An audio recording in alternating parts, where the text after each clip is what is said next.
Hey, man, what are you doing here? What are you doing here, man? Do you know I've been looking for somebody to talk to all day long. Well, anyway, I don't even know if you're interested in hearing all this mess, but man, I tell you, life is a something else trail, isn't it? You know, you walk these streets and you think you know where you are, and they've changed the whole structure. Everything was maybe two-way streets. Ain't no two-way streets no more, man. They done changed everything on us. I remember I was trying to go to my mom's house. She used to live right around the corner. And I was trying to just, take one of those old trails jumping the fence and going through the backyard, and ran into a big old brick wall, and on the other side, the people had built a swimming pool.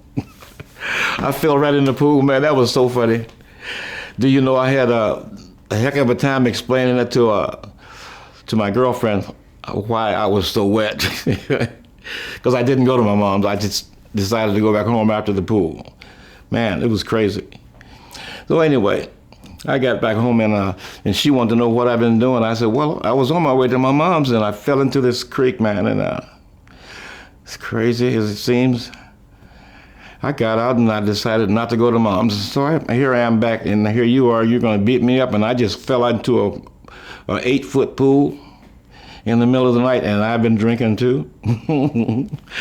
Well, just like that time when I was talking to my mom about some of her experiences, and she was telling me that her and Grandpa and I think it was my Aunt Ira, they was all riding out through this lost, looked like a graveyard. Anyway, there was if it was one of those ones that's so old here where the tombstones was all made of wood and was all rotted and stuff.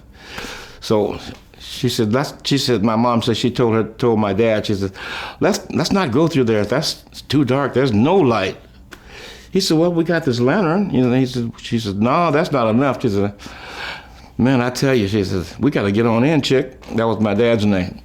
So anyway, man, I tell you, as we went through the graveyard, my mom's telling me these stories, so she says, did you hear that? And my dad said, hey, I didn't hear anything. She says, listen. And they listened closer, and they heard, it sounds like a baby crying. Wow. My dad said, that is a baby crying. So he turned the wagon around and was holding the lantern, trying to see where the cries was coming from, like a baby crying. And he looked, there was a baby laying on us, looked like a hump of dirt, like an old grave. And he was crying, just crying. So she says, we can't leave that baby here. Somebody just tried to get rid of that baby. I'm going to take it and turn it into the authorities. She picked the baby up, and they got right to the edge of the graveyard, and the baby grabbed my mom in the chest. He says, take me back where you got me from. And that's the end of the story. They took the baby back, and they took off running, and like jet airplanes, getting out of there. Anyway, so later on, my dad, he moved here to Portland. And this was before the whole family moved out. So he bought a home. He worked for Mr. Fred Meyer, in fact. It was a bunch of churches. My dad, he worked for repairs and stuff, and doing cleaning for the churches. My job, I wanted to go with him every once in a while, so I tried to go as often as I could. And I learned a lot of things about putting the Bibles in the church, man, but I know you don't want to hear all that. But I did. I put Bibles in the back of the piers of the churches, and I was always singing. Pretty soon somebody was humming with me, because several workers would be there, so we'd be singing songs that come out of the South that was familiar to me. I was only about 5 or 6 then, So I started going to church more with my mom, since she played the guitar in the church for the choir and stuff. So, and we ended up doing a duet sometimes. She would say, and we get back home and we'd be washing dishes or something after dinner, after we'd done the she says, boy, she says, I didn't know you could sing like that. And she said, I didn't even know you knew all those songs. I said, I hear them every night, Mom, but I don't know if it wasn't anything new to me. And she said, wow, that was really beautiful. I'm so glad that you headed in that direction and you learned a lot of good songs that I can play. So we went on, and pretty soon I started singing rock and roll because we was forbidden to listen to that stuff. It was against the rules. But to get to Portland, before we got here, we came out here, my mom and the rest of my brothers and sisters that was born at that time, we came out here with prisoners of war from Germany. And they taught us, when we got to our house, some of the prisoners stayed in our home. Right off in North Portland, right off of Union Avenue. It was called Union Avenue then. And we had a pretty good sized house. It looked like it had been maybe used for soldiers back in the day, when they had military. But anyway, all these soldiers, these German soldiers, they showed us different musical things to my mom, and we did lots of bread cooking. Now, I remember this one, he used to hold me on his lap and then he'd be singing songs and I'd be harmonizing with him best I could. I thought it was good. But anyway, he was a really, really very a good person to my family. So from there, I just decided to sing a little bit, and I sang with several different groups of people coming up through the walks. I had this group, my first cousin was one of the first people I started singing with. And he was one of those guys that had a natural baritone or a natural tenor. He was really wide ranged. Anyway, so from that, they drank too much, and so I kind of moved on, and I met another group of guys, and we started singing in the parks. We had so much fun. We had people dancing in the parks. We didn't have no musician playing, instruments or anything with us, but we was having just a ball, man, I tell you. I wish you could have been there. You would have enjoyed some of that stuff, man. I sang with these different kinds of groups, and I sang with mostly the guys that I started singing with after a while. They were my mom's and dad's age, and they taught me so much about don't sing something if you can't have a real meaning into the song, where you can, if you want someone to enjoy it, you've got to have a connection with the song that you're singing. Or if not that way, you look for a connection between someone and someone, then you can sing the song just like it's you. Does that make sense, man? Okay. I'm not boring you with all this. Good. Anyway, moving on down the line, I'll tell you, woody. It was like driving my own car through the musical world. I met so many wonderful musicians and wonderful people. One of them, as I grew and I started doing things on my own, I went to Seattle. I worked with some wonderful people up there. I come back to Portland and I worked. The first girl I ever worked with around here in Portland was Bonnie Lee Bluestone. She was a wonderful player and a wonderful lady. And she was a wonderful mother and a wife. Her husband, Joel, taught percussion up at Portland State University. And we would travel, just the two of us, her and I, we travel from here to, sometimes to Salem and sometimes beyond, But we just had such a good time together, but through time we went our separate ways. But she was one of the most wonderful people in my life as far as a musician, because she was super good. She was really good, and she would put her heart into it. Anyway, so I met other musicians along the way, and we all became family. So now my family is growing. It's just getting so big, and everybody that I run into, they feel the same way I do. We started doing things with almost like plays. We started doing stuff like that, and we started learning techniques like, man, can you dance that in the key of G? Yeah, things like that. We had so much fun.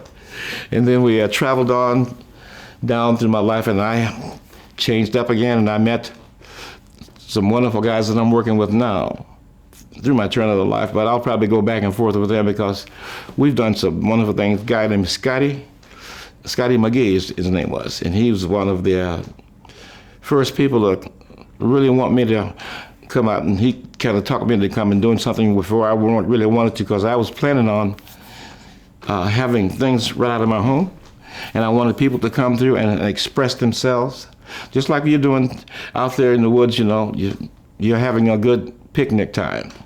So anyway, that's what I wanted to do with it. I wanted to make it when someone come in and they had a story to tell, I could record it for them and then give them a copy, and if they liked it, fine, and if they didn't, fine.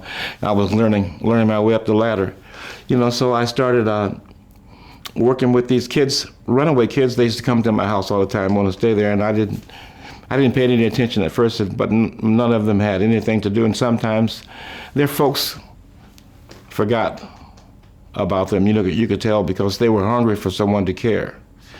Anyway, so I taught some of them the things that I knew. I shared with them, and they shared what they knew with me. I had this one kid, his name was Dwayne. I'll never forget. He's about, I guess he was a little over 3 feet tall, but this is after I was grown, and he was just kind of sitting around, and all the people in the house was either, sitting around and just kind of having a good time singing with another couple, or somebody was playing a guitar and rehearsing the tune to come up. And then at the end of the day on Sundays, we'd all get together, and I'd let them express themselves in their own way. And that was like magical.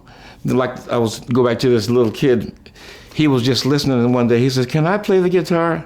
And I had this great big hollow body. It was Gibson, I think. It was one of the first hollow body Gibsons, that great big thing. And we set him down on a little stool just like that I'm sitting on now, and I said, "Hey man, here, take this thing."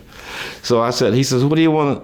What can I do? What do you do?" I said, "Well, you already been watching." I said, "I'm not going to even show you anything. I want you to just enjoy yourself and don't be afraid."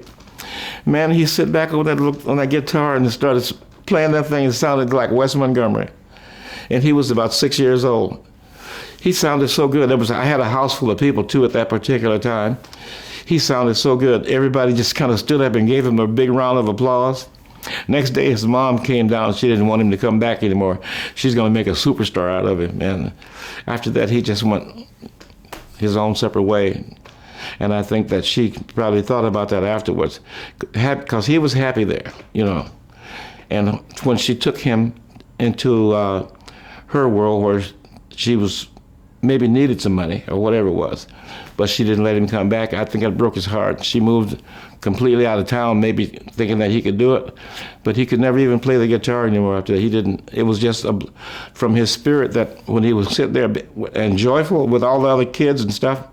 That was a bunch of kids his age and people my age and older and everything. It was just really nice. It was like a big family place. And so he just never played anymore. And the strangest thing about that, remember when the gangbangs things first started here in Portland? Well, this kid, he wasn't into that.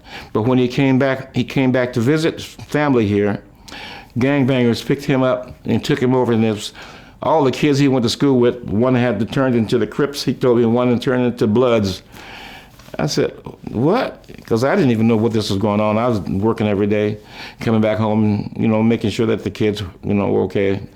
But anyway, he says, "Yeah." He says, "And they made me choose. I wouldn't choose, and so they beat me up and kicked me out in the streets." And he came in the house, and they had given him a pretty good thrashing, I said, "Well, you see change in all your friends? It's going to be another change, and you're going to have a choice yourself with your life. You can be positive or you can be negative." But I said, don't let nothing stop you or hate either one of them, because they're caught up in the system of trying to be. This is probably their shot at their own stardom or whatever it is. I said, but don't let that bother you. I said, you go on with your life and try to do something with it. So he went on and he brought a few houses. Probably now he's a house manager. He has a couple of apartment buildings, and he does all kinds of his own repair stuff on his places. So he's doing really well. That was one of the good things that I felt was really good. I had a bunch of the kids, and I cut. Look, I have a record over there on that table. Could I get one of those, the one with just myself on it, with a picture of myself? I'd like to share that with you, because I carry this stuff with me everywhere I go. But I was lucky, yes. Thank you. Now this was the one I done when I was with the kids. They were, I guess, some of them were 10, some of them was younger. And I think I had one guy, my friend David, he was with me. And anyway, we was showing the kids that they could do anything that they wanted. So we did this with 2 cassette recorders. And I overdubbed them, you know. I overdubbed these with the 2 cassette recorders. And I told the kids, I said, I want you guys to take care. And I left David home, and I had me a little old Fiat bus. That was funny. It didn't even run, so I met this guy from Italy. He said, I can fix that for you. It was like a 2-cylinder. You see those little 2-cylinder engines? Yeah, I took that thing, and I took my little cassette, and I drove down to Los Angeles. I went into Columbia Records, and I played it for him. He says, you didn't do that. I just laughed. I said, yes, sir, we did. I said, I did it with some kids. He says, no, you get out of here. Chased me out. So I went over to a record company and had them to print me up. I think I played 500, just 45s, you know. And on one side, it was called Smile. And on the other side, I can't remember, except it was Push 'Em Up. I was Push 'Em Up and Smile, yeah. But I let the kids play the music, and I played sticks, just hitting the sticks together, like keeping the time for them. And it was something special. Maybe one day, the other people have bought this from me already from different jobs that I've played on, but I didn't have a copy of my own. My nephew, not my cousin, my nephew, he went and researched and found this on the internet for me and brought it to me. And I say, well, man, I thank you so much. I says, that's a very special something that I would like. This is the very first record that I ever done by myself. I had done one with, Rex Studios, when they were over by Washington Park. You see, yeah, man, you know where Washington Park is? Anyways, it was over by Washington Park. That was Rex Studios. And there, he had this acetate record maker, and he put this thing down, and we were all amazed. I was about maybe I don't know how old I was anyway, but I was with this singer group, and we did a couple of things with him. So, and just the other day too, I have a friend of mine that just brought me some stuff. You know, Rex Studios closed, and they gave him access to all of this music, reel-to-reel stuff, and it's at my house, and I don't have the reel-to-reel to play it with. Back before I even started doing the things that I just told you about, I played with several different groups. There was one called the Vikings. It was a group that lived in southeast Portland. Then I did some stuff with the Kingsmen. Then I did some stuff with, who else? The Invaders. These were all young guys, you know, fresh out of high school. All of us, we were just in love with music. And so I learned how to play here and there, you know, with everybody. They took time and showed me their ideals, and I learned a lot of things, you know, from just fooling around and hearing. I still have a real good ear for music, and it feels good to sometimes try something new, you know. That I played the guitar, I played a little bit of sax, and I played piano, and I played bass guitar, and I played flute, the wind flute, and you know the little train whistles that's got 5 or 6 notes on it? I played one of those. That was fun. And I played with Bunny Lee. I played washboard and sang. So I played lots of rhythm type instruments, and I played oh man, all kinds of wind instruments. Even the kazoo, that was pretty good. Yeah, but I did some creating of actually talking a song and actually acting it out, doing stuff that I never recorded, none of that stuff, but that was where I learned to improvise with something else. I played back with myself. I always had me 2 cassettes when I first got it, you know, so I could record with one and then I could play with myself and ran this sound from this one over to that while I harmonized with myself, you know. That's how I learned how to play placement. Placement, you place, everything has a up and a down in it, So I can say that I've actually been practicing as long as if I can see an instrument, I can sit down and feel something out of it. It was just a gift from God to me, I guess. But, and I had the will to share that. And sometimes I'd even do things and I wouldn't even play. I would just start something with my voice and let the kids play. And sometimes the guys, we're all kids, no matter how old we are. It depends on what you think. You're a grown kid, you're a young kid. Well, a lot of the kids, like I said, they didn't play. You had a town hall there over Kaiser Hospital. They used to have talent shows there, and I played whatever instrument that wasn't fulfilled. And the kids, and then I played for when the Imperial Hotel was in play, right across the street from the Benson. It was downtown, and I worked for Mr. Al Gettner, and I sang, and I took my kids and a couple of horn players down, and we played for the Oregon Beef Council. And I played, I think it was that particular, those particular engagements. I played keyboards and a bass guitar, because there was several other kids that wanted to play.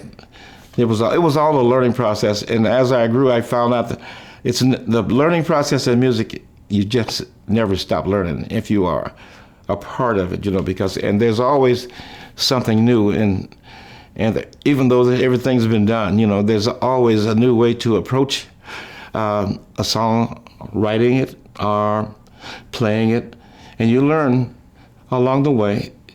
And I had kids to come to me that they were just born geniuses, but they were the hardest ones to play with because they felt like they knew everything, and they found out you're just beginning. A lot of them had degrees in whatever the instrument was, but I never got no degrees myself, other than I guess it would be just a part.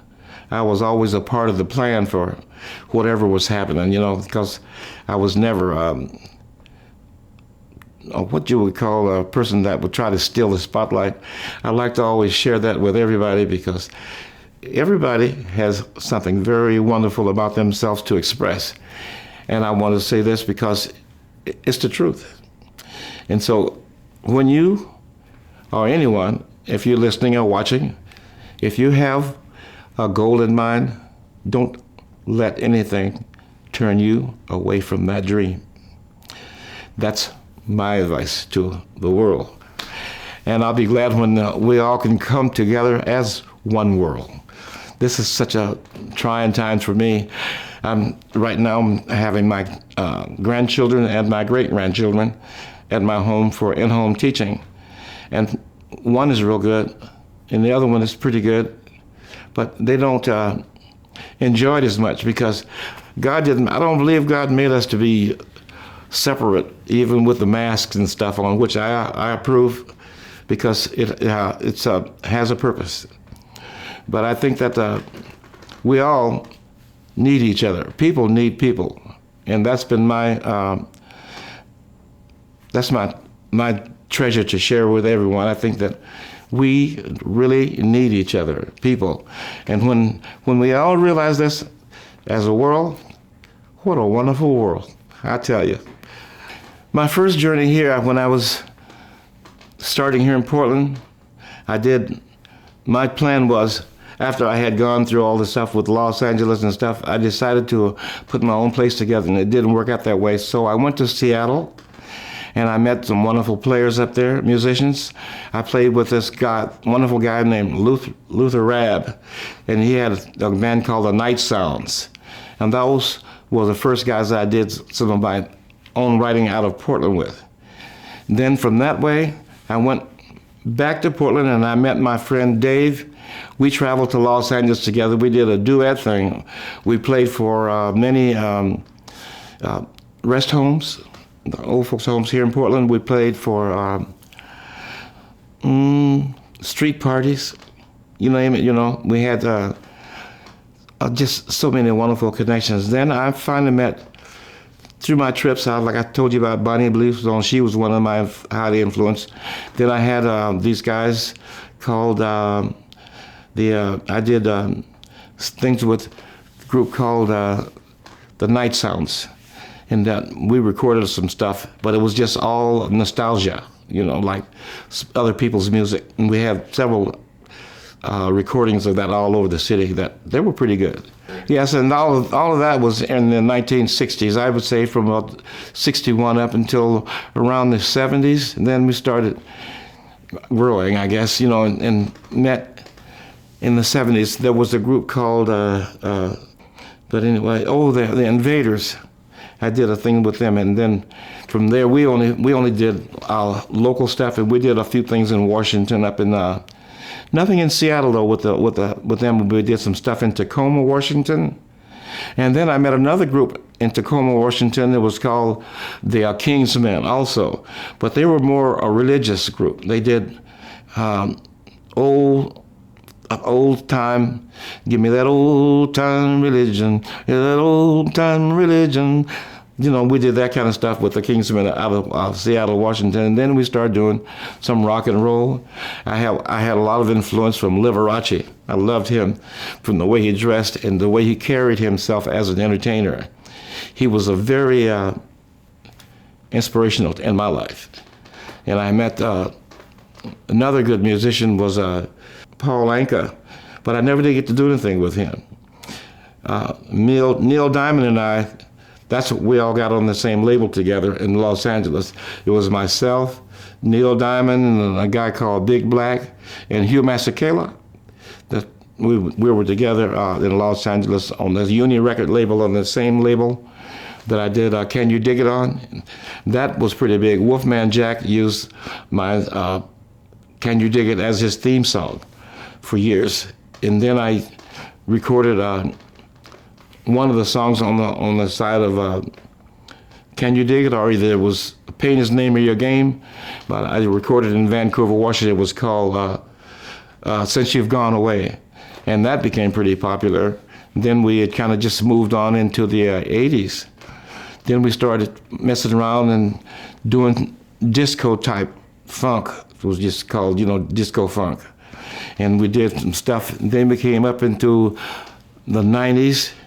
I did some stuff with these kids out of Alabama. I did some stuff with the Five Blind Boys. I just kind of did a single act with them a couple times. Then I met, who was this guy that was Major Lance. He had his own little club that was in the basement of his home where he lived. And then I had the thing with oh boy, I can't think of this guy's name. But anyway, I had to imitate this guy named Sammy Davis Jr. Do you know that guy? I wasn't there. Anyway, I didn't even know the song, but I made it through it. And so from there, I met these guys that I'm with now. This is up in the 2000. But I met Scotty McGee. He was a drummer. He came over to my house for one of my sessions. And I asked him, "What do you do, man?" He said, "I'm a drummer." I said, "Here, keep the drumsticks." And we've been together ever since. And we have a group, and now we call ourselves The Pain, featuring myself. So we have a couple of albums out, and one was called The Right Time. And the one that's going to be coming out, I don't know if we have a title for it yet, but it should be coming out, I guess, in a couple, 3 or 4 months, who knows. I met a wonderful man from Germany. I just did some lyrical input for him, some musical that he wrote and sent to us, myself, Scotty McGee, and Brent Morris. Anyway, we done the musical tracks together and sent them back to him, and they've just released this last couple of months. It's been out now, but it's on the internet, and it's called Quiet Moments. So you can find that out. I think that should be easy to find. And we have traveled together with this last group that I'm with now, The Pain. We've gone to Paris, Germany, France, London, Sweden. We didn't go to Spain. That one we had to, because it was too far in distance. You know how that gets to be 200 miles out of the way to get back to the other gigs to finish up things. But anyway, we did a lot together, and I'm still with the guys in the Pain. And this has been one of the most wonderful experiences that I can tell you up to this point. When I traveled to Covington, I was in Covington, Kentucky. They had sent for me. They didn't know that I was black. And when I got there, the band was already playing. They was doing shit-kicking music, you know, just all the way country. And I was already in the country music because I had been doing it all the time with my mom. So anyway, these guys, they had called me up on the stage, and when the guy that owned the club looked at me, he says, "God, he said, that's a nigger." He said, "Get him out of here." I said, "Yeah, get him out of here." And they picked him up, the boss, the guy that owned the club. They passed him over the crowd of all these people, about 500 people. They passed him over the door to put him outside, close the door. And they closed the door behind him, and he was screaming, trying to kick the door in. The next day he came up to my room. He says, "Man," he said, "you're the craziest man I ever met." He said, "But I'll tell you what," he says, "you're a wonderful man." He said, "Next time you come, you stand at my house." So it was really a good experience. And that was in Covington. Then I went from Covington to this little town right before you get to New York. I can't even remember the town. But I met these people from Sweden. And they took me into this club, and I sang stuff like "Hang My Tears Out to Dry." That's the kind of stuff that they liked. And I did Talk to Me, like from Little Willie John, and Fever, and, you know, on so on like that. And we did Stand By Me, you know, a lot of the standard stuff. But I had so much time getting to where I am now. And all along the way, I met numbers amount of people. And so if I left any of them out, it's because they're still here inside of me, so they're still coming. You still get to hear all of that. So I tried not to say any of the things that were really negative, because to me, every experience is a good one. And every experience teaches me that the world is not designed for me to be shining like a light all the time. You have to let your light blend so you get a beautiful rainbow, because that's what people are to each other, I think. This is just a world that was designed to be a rainbow of people. And I hope that one day we can all just, like we can, you know how you can take the things like now, what do they call that when you have chat lines? Wouldn't it be something if every country could just pop into a great big screen all over the world, and they were all singing the same song without a rehearsal? It would be like something that would be like people would call it magical, but I would say that's normal. We belong together. Haven't you guys missed me? Well, I feel like even when you can't reach your whole audience, if you can reach one and you made them happy, that was just my job on that particular journey. But usually I try to give that smile myself to my audience. I can't tell what the response is. Sometimes you get a negative, and sometimes you get a super positive. But even the negative is good, because they say, "Hey, I got a response." Yeah. Well, I would say to any young person that really don't have a direction yet, or if you have a direction, make sure that you're happy. Make sure that you're not looking for just something for yourself. But if you've got an opportunity to express yourself, or you're learning and you don't know exactly which way you're going to go in life, you'll have to try something. And when you do put your whole self into it before you say, "This is not what I want," because sometimes it can start out where it feels like, "Man, I didn't know it was going to be like this." But sometimes that's what you need, because sometimes we put ourselves in a place where we can't we can't get out of it because we've already felt like, hey, I got this. It's like that commercial, I got this, and you don't got it. So you have to remember that there's a lesson in everything and every kind of music and every walk of life. In everything that we do, there is a reason. And every person is important, but you're not important until you're important to yourself. When you feel that you want to go, maybe you just want to travel, and you don't have the money. There's no such, don't tell yourself it's impossible or I can't. If you really want to travel and do things, you'll find a way. And you'll enjoy it along the way too. I walked from here to Seattle a couple times.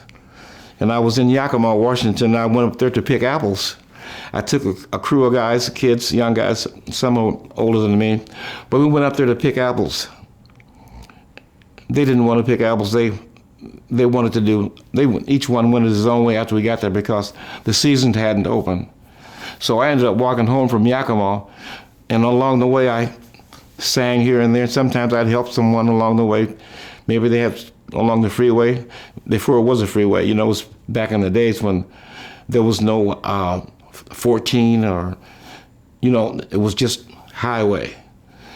Anyway, so I made my way back by just doing odd jobs for people all the way back and going right on when I got to Portland, I went straight to a club and got me a job singing. But I was already picking apples and stuff. Life is good until you make your decision. Don't ever give up. And whatever you do, put your best foot forward and don't take no steps back unless you need to. Maybe your shoes are hurting or something. But put your best foot forward in whatever you do and believe in yourself. Believe that there is no limit to what you can do because the limits that you have are the ones you make. That's it. And that's truth. And if you don't believe me, ask yourself, do you really want to do this or that? And then you ask yourself and you say, once you make the first move to go, even if it's the wrong one, complete that journey till you find that if this is really not, and you'll gain so much along the way. Even I find that music, construction, it's all the same thing. If you put your best foot forward and believe in yourself. That's what I believe. I have so many people that I like. I liked Charlie Rich. He had some of the most wonderful songs. And I loved Elvis. And I was supposed to go to his house, and my managers and those guys wouldn't let me go. They say, he's going to take your music and take your ideas. I said, man, that's not, I don't want that kind of even thought in my head here. But Elvis was one of my greatest influences. I thought he was he was a very good actor. And I think that he was a very, very good musician. And I think that he was a very much so a people's person. He was one of my favorite people as far as dancing and just shaking the booty, There was Jackie Wilson. He was one of my favorites too. And Wilson Pickett, I liked him. I liked Lon Chaney. He was my best monster man. I try to see the good in everything that I see. I think it's just, like I say, people belong to each other. And I've never had anyone's special person that I would say influenced me because they all did. I mean, every one of, even the children, I've heard some of the worst rap in the world, but they had something there, one or two things that just kind of was catchy, you know what I mean? And then you come over and then I get somebody like Frank Sinatra. I do a lot of his stuff. And he's another heart toucher, and then you find another guy here's somebody like Cesar Romero. He's doing something, and he's kind of a funny lover, to me. He was a very good guy. And then we have that's so many. Sammy Davis Jr. And then my wife, she's a Gunsmoke person. And so I've gotten to learn and love Matt Dillon. You know, he's one of my favorites. And Chuck Norris, I remember way back in the day when he was kind of going back and forth with Bruce Lee.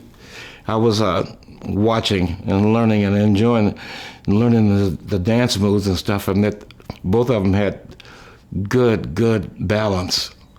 And that was some of my favorite stuff too, was watching the guys artistically put movements together. I loved dancing, and I loved sound, you know, so that was one of my, I loved, you know, I tried to get the best out of it to share, because I like us being here together right now, I've got something to sing about, you know, inside of me. It's just there, man. I feel all of us together as one, and I can feel the different spirits for each one. I can't explain it any better than that, but I feel us as one, and I can feel it individually. So, and it's all like something that it's a spark of just life. But I try to enjoy myself as much as make someone enjoy me. As never try to pinpoint myself as the center of attention. That was always something I just never even thought about. It just was always a joy to be with people who were cracking jokes and just having a good time and just enjoying each other.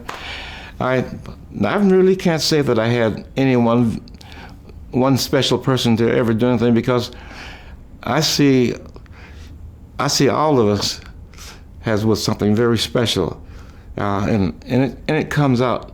Even people don't even know it, but sometimes they influence me, and I'll think about them while I'm singing a song, and I'll just kind of pass it along there, because it was something beautiful to me, and I can't hold it all to myself. It's something that just I felt it, I played with it. Your turn. Yeah, have some. Oh yeah, the first time I heard myself on the radio, I couldn't believe it, because I wasn't expecting it. And it was played on a very, a KBOO played it the first time I heard it. And that was right here in Oregon. On OPB, I was also introduced as Artist of the Year. And I was also on KGW. Okay, well, I went to school, you know where the Lloyd Center is? That was where my grade school. I graduated from that school. It was called Holiday. And that's where I met my first teacher of drama. His name was Mr. Eshelman. And he taught us graphics of other times to make that presentation that we were doing at the time more realistic from yesterday. Instead of sounding like an act, he was the kind of a teacher that taught us you put your emotion into that part of the person that you were playing. And then I went from holiday school, I went to Jefferson. But before I went to Jefferson, I spent, I think it was a half a year at Boise Elliott. And then from there I went to Jefferson High School. And then I moved to Los Angeles, and I went to another school there called Jefferson High School. So it was perfect, yeah. This one is the one that Wolfman Jack used for his theme song for years. And I didn't even know about it until I was contacted. They asked me, say, man, did you know that Wolfman Jack was playing your song all over Chicago, all over, just every place where his voice was, they was playing your music. So I said, wow, I didn't know.